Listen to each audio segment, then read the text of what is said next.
हरे कृष्ण जड़े बहुत बड़ सेठ लोक था धनीशाली लोक आ धन जमी प्रभाव सेमती अहंकार गर्व अभिमान से भली जो पुत्र पुत्री मैंने था जो परिजन मैंने था सब चाहती यांकर केमिति टिके परिवर्तन हो जाओ किंतु कौन करा जिते चेष्टा कले हुए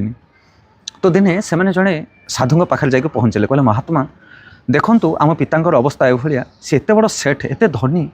एते सब तांको पाखरे अछि किंतु स्वभाव बहुत खराब तांको हृदय कौन से परिवर्तन होनी कौन कले तांको जीवन में परिवर्तन हो आपण दया कर टिके कहंतु। साधु चिंता कले कहले ठीक अच्छे गोटे काम कर तुम काली नहीं आस मो पाख आपर दिन महात्मा समस्त भविष्य देखु था तो ये जो सेठ जी जिते गले सेठ जी हाथ को देखिले कहले अरे ये कौन तुमर तो मात्र 4 दिन पर मृत्यु अच्छी ओहो बड़ गंभीर कथा से विषादित हो गले साधु सांगे सांगे आउ ये कथा सुनला पर तांकर निज लोक मैंने विषादित हो गले कहले कौन करा ना उपाय किसी ना किंतु गोटे उपाय अच्छी जे तुम ये 4 दिन भितर जेते प्रकार जीवन में पाप कर्म करिच जेते लोक को दंड देच जेते प्रकार अशोचनीय कथा पाप कर्म करिच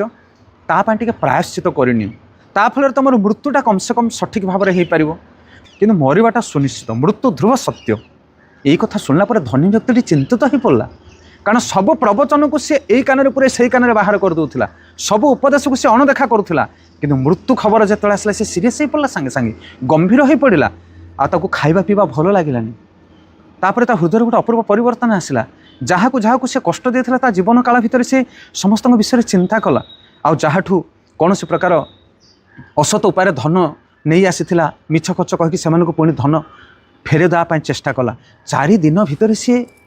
सब सत्स्वभाव कार्य करने को लगी पड़ा घर परिवार देखिए चिंतित किंतु 4 दिन पर से मरलानी कारण साधु तो मिछ कहते से मरबनी केवल ताको बाहाना बतई 4 दिन पर एथर से सेठ जी साधु पाखे आसिक पहुँचला कहला साधु तुम्हें तो कही 4 दिन पर मुझे मरीजी किंतु देव तो 4 दिन गति है आज 5 दिन मुझे तो मरली ना तापर साधु कहले प्रकृत में तुम्हें मरी जाइच तुम्हें पूर्वर सेट आउ होइकि ना पूर्वे जो भाव में तुम मन अहंकार अभिमान थिला क्रूर थिल आउ तुम्हें से भली अच्छ कि एबे 4 दिन भितर तुम साधु पलटि जाइच ताकू कहुए प्रकृत में नवजीवन